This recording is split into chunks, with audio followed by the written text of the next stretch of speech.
Buen día a todos, espero que estén bien. Este video estaba pendiente que se los proporcionara. Voy a explicar nuevamente el modelo entidad-relación que ya vimos en clase, acaba la fecha, 26 de julio, y vamos a hacer un repaso de todo lo que he visto en clase o en la presentación de ese día y vamos a hacer la explicación de un ejemplo. Bueno, como vimos ese día, el modelo de entidad de relación es una herramienta para el modelo de datos o la parte lógica, ¿verdad? La cual facilita una representación de las entidades de una base de datos. Fue definido en 1976 por Peter Chen. Sus principales símbolos son estos que a continuación estaremos revisando. Para empezar, vamos a hablar de entidades. Y cuando hablamos de entidades es cualquier objeto o elemento acerca del cual se puede almacenar información en una base de datos. Las entidades pueden ser concretas como una persona o abstractas como una fecha. Las entidades se representan gráficamente por medio de rectángulos y su nombre aparece en el interior. El nombre de la entidad solo puede aparecer una vez en el esquema conceptual. En ese ejemplo que tenemos abajo puede ser un cliente, un coche, una cuenta bancaria. Cuando me refiero a coche puede ser un vehículo. También existen los atributos y estos atributos son los que caracterizan o describen o también en otras ocasiones son llamadas propiedades o campos de la entidad. Estos también pueden tomar un conjunto de valores al que se les denomina como dominio del atributo. Dando valores a estos atributos se obtienen diferentes ocurrencias en una entidad. Tipos de atributos. El primero, atributos identificativos. Estos atributos, como bien dice la palabra, identifican o los valores que contendrán esos atributos identificarán en sí a una entidad o relación. Estos deben de ser únicos, en teoría.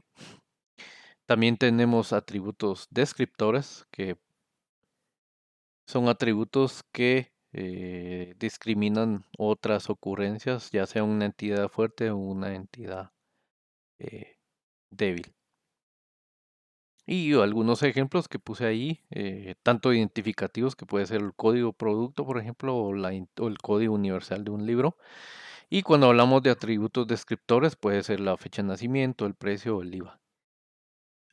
Los siguientes atributos multivalorados. Cuando hablamos de estos,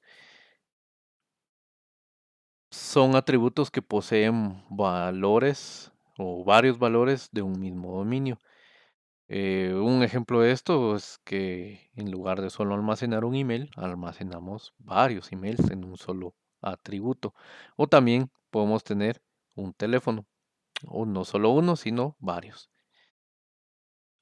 Cuando hablamos de atributos discriminantes, hablamos de que son ocurrencias de una entidad débil y que solo están ahí, que pueden ser número de transacción o número ejemplar. Cuando hablamos de atributos derivados, son atributos que pueden ser calculados a partir de otros valores de otros atributos. Y cuando hablamos de atributos compuestos, son aquellos que poseen un conjunto de valores. Como en este caso, estamos viendo apellido, se compone de apellido 1, apellido 2. Y también podemos tener dirección, que puede ser un tipo de casa, el nombre de la calle, el número de la casa.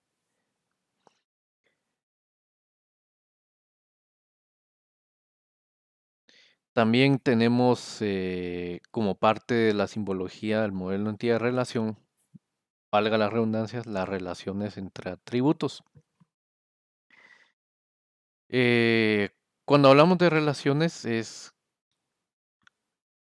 cuando existe una relación de datos entre dos entidades. Estas pues se representan por medio de un rombo, el cual, como ven ustedes ahí, y su nombre aparece en el interior. Y se une por medio de líneas a las entidades para que se indique la relación entre ellas. También podemos decir que tienen diversos niveles, dependiendo del número de entidades que participen en la relación. En este caso, podemos decir que es de grado 2 o de nivel 2, o le pueden llamar binaria, ya que intervienen aquí en este momento dos entidades. Podemos tener otro tipo de relaciones o otro nivel, como esta, de nivel 3, porque en esta participan tres entidades. Y cuando hablamos de la siguiente, de reflexiva o recursiva, es porque hace referencia a ella misma o se relaciona a ella misma.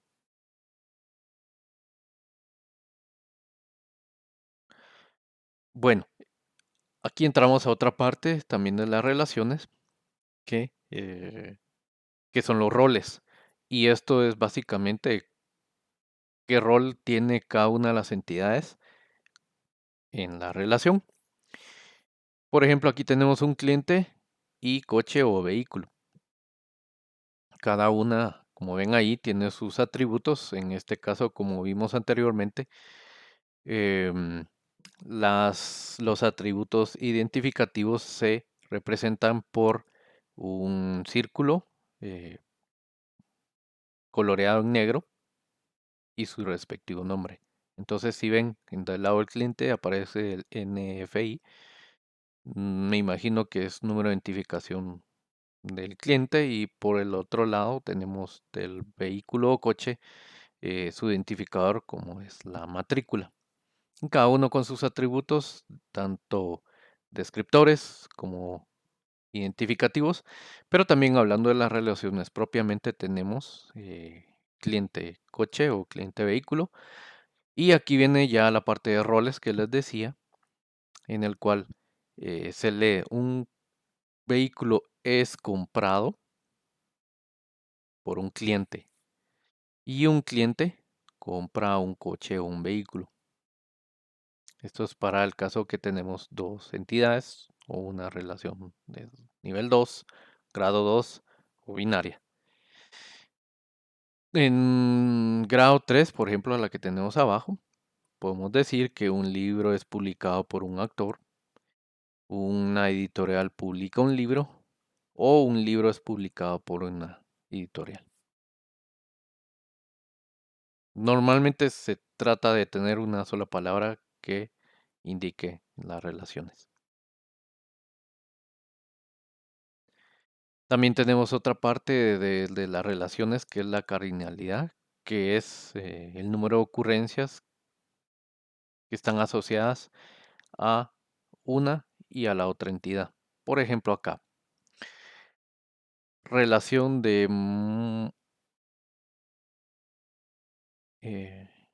de uno a uno, en el que un conductor conduce un vehículo y un vehículo es conducido por un conductor. Entonces hay una relación de uno a uno. El siguiente, es de uno a muchos, por eso se pone uno a n. Y entonces aquí se escribe un cliente compra muchos vehículos y muchos vehículos pueden ser comprados por un cliente. Y cuando hablamos de muchos a muchos, es que quiere decir que en el caso de un empleado tiene muchos departamentos y muchos departamentos tienen muchos empleados. Después vamos a revisar esto en un ejemplo.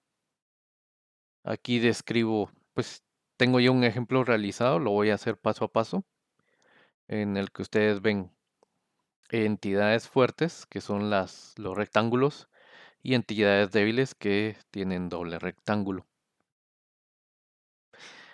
Como mencioné también las relaciones se representan por medio de un rombo y adentro su nombre, como ven aquí, en este caso. En este caso aquí hay una relación, aquí hay otra y aquí hay otra. Con esta metodología,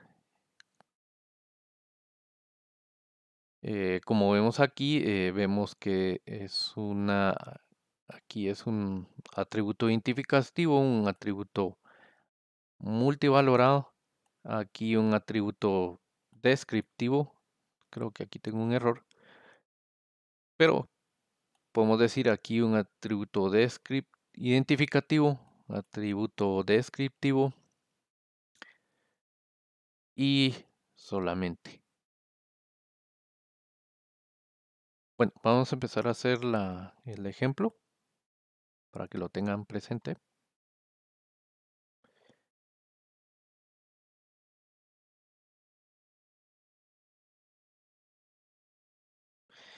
Bueno, vamos a empezar con definir las entidades. Vamos a decir que esto es un cliente.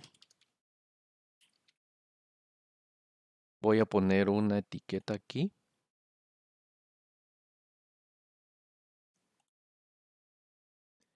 Que es el modelo de entidad de relación de un sistema de facturación, de una base de datos de sistema de facturación. Esto es base de datos.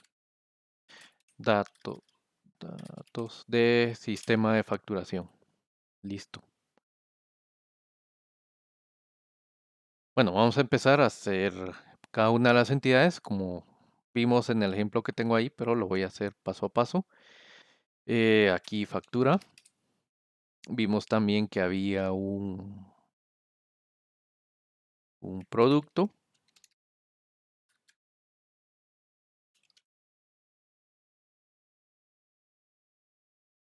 Listo, y ahí tenemos tres entidades definidas del sistema de facturación. Normalmente uno agarra una factura y ve, pues, en general, esas son las entidades que logra identificar de primera mano. Eh, Agreguemos atributos aquí. Podemos decir que sea el QI, que es que es el documento único de identificación, por lo menos aquí en Guatemala. Ponemos nombre. Y voy a utilizar un atributo compuesto y este nombre, lo voy a cambiar aquí, nombres. Y voy a agregar aquí un atributo que sería primer nombre.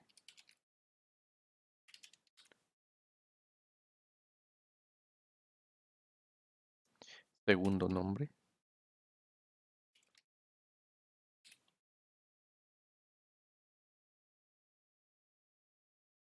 Voy a agregar otro atributo que va a ser apellidos.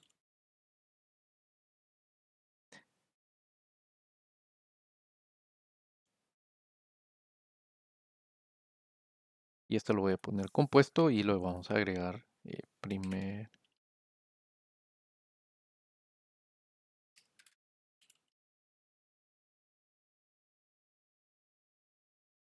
Siguiente, segundo nombre.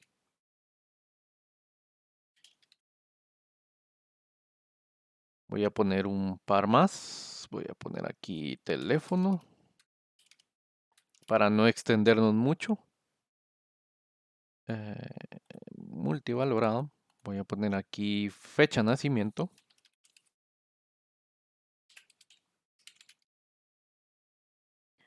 Fecha de nacimiento y voy a poner uno adicional que será edad.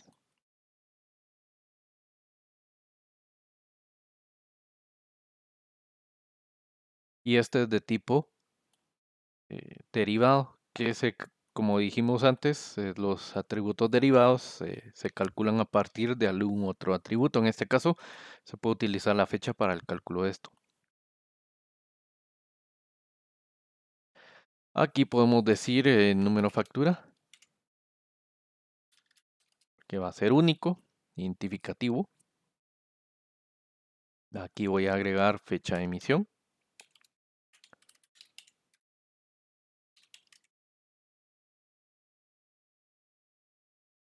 Y voy a establecer, bueno, entonces aquí vamos a establecer una relación y voy a poner aquí conectar este con este y ya me aparece aquí. Eh, Voy a decir, un cliente tiene facturas. Pero aquí vienen los roles que yo mencionaba.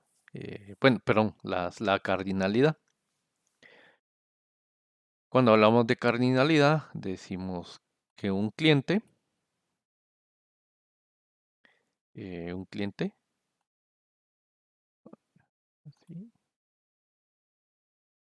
Un cliente puede tener muchas facturas y muchas facturas pertenecer a un cliente. Entonces aquí esto es, voy a ponerlo para fines de documentación, una relación de uno a uno.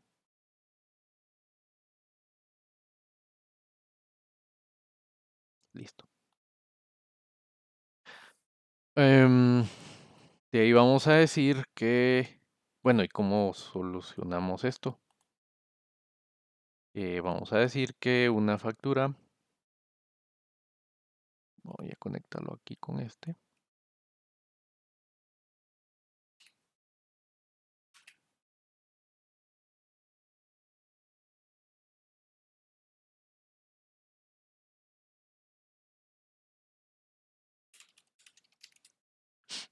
Vamos a decir que un producto se factura, muchos productos, aquí hay que arreglar esto, muchos productos se facturan en muchas facturas y muchas facturas tienen muchos productos. Entonces aquí se nos vuelve una relación de N a M o de muchos a muchos, ¿sí? Como ven acá, ya establecí las relaciones, los atributos. Nos falta definir los atributos para el producto. Eso se me estaba escapando. Voy a poner aquí producto ID. Voy a poner aquí descripción. No voy a extenderme mucho. Uy, uy.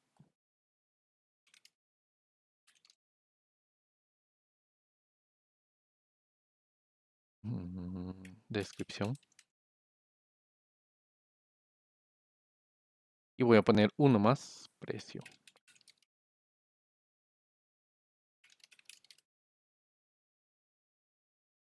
Precio. Listo. Para no extendernos tanto.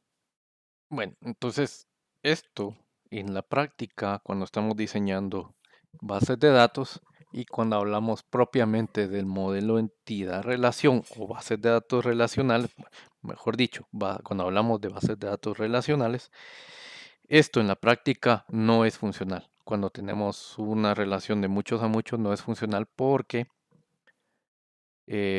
aquí tenemos redundancia de información. Entonces, para romper esto, o este tipo de relaciones necesitamos agregar una entidad adicional y eso puede ser una que se llame así detalle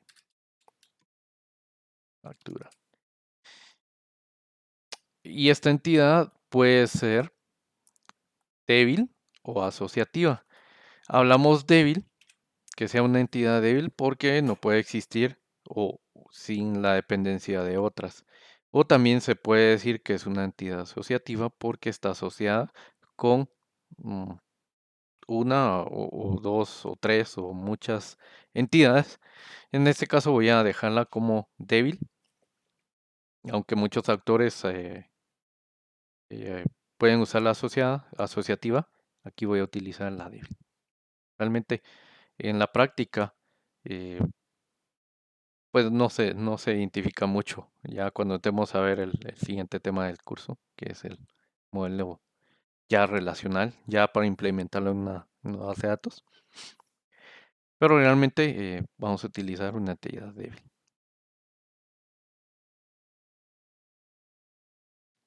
A ver, y aquí necesitamos conectar esta entidad con esta otra. Aquí. Y vamos a decir que esto tiene una factura, tiene detalle de factura, ¿verdad? Voy a ponerlo aquí para que se vea diferente. Y una factura puede tener uy,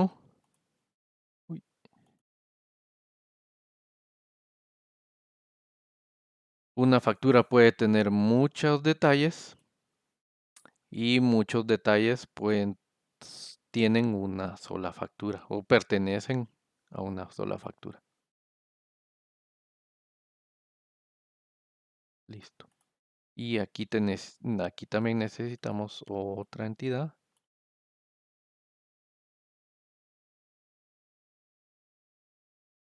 Tiene. Voy a ponerle en tiene. Otro tipo de relaciones. Y voy a decir que un producto facturado, voy a decir, es facturado en al menos un detalle de factura.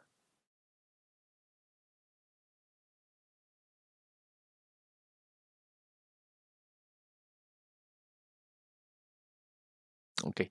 Un producto es facturado en al menos en uno o muchos detalles de factura. Y en muchos detalles puede haber un solo producto. Ok. Aquí viene otro tema que necesitamos, como esto es una entidad débil o puede ser asociativa, necesitamos asociar eh, una,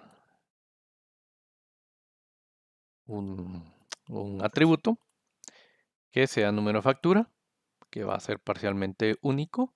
¿Y por qué vamos a hacer para qué va a ser parcialmente único? Porque se va a tener de esta forma,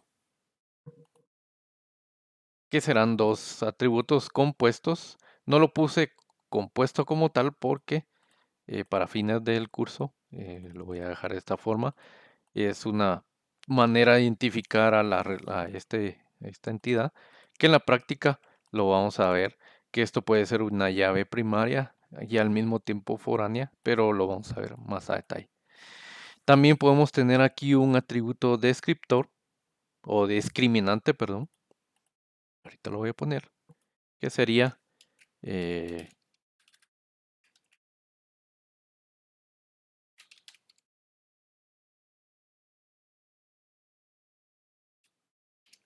uno, uno así,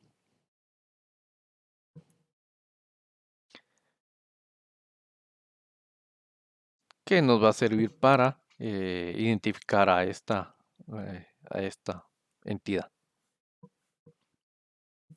Ok, y también hay otras opciones de que las relaciones, por ejemplo aquí, sean mandatorias o opcionales. En este caso, un cliente puede tener o no facturas y en el caso de la factura sí debería tener, al menos para que exista, debe tener al menos un cliente, ¿sí? Esto sí debe ser mandatorio. En el caso de la factura, esto sí debería ser mandatorio en ambos lados. Porque debe existir una factura. Ah,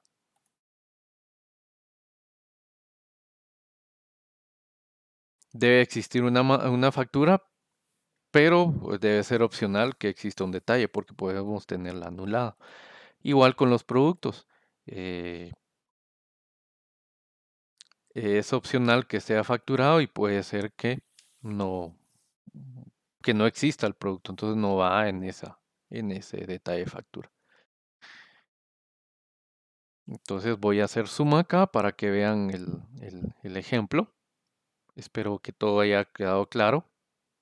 Igual me pueden contactar por los canales de comunicación ya definidos para el curso.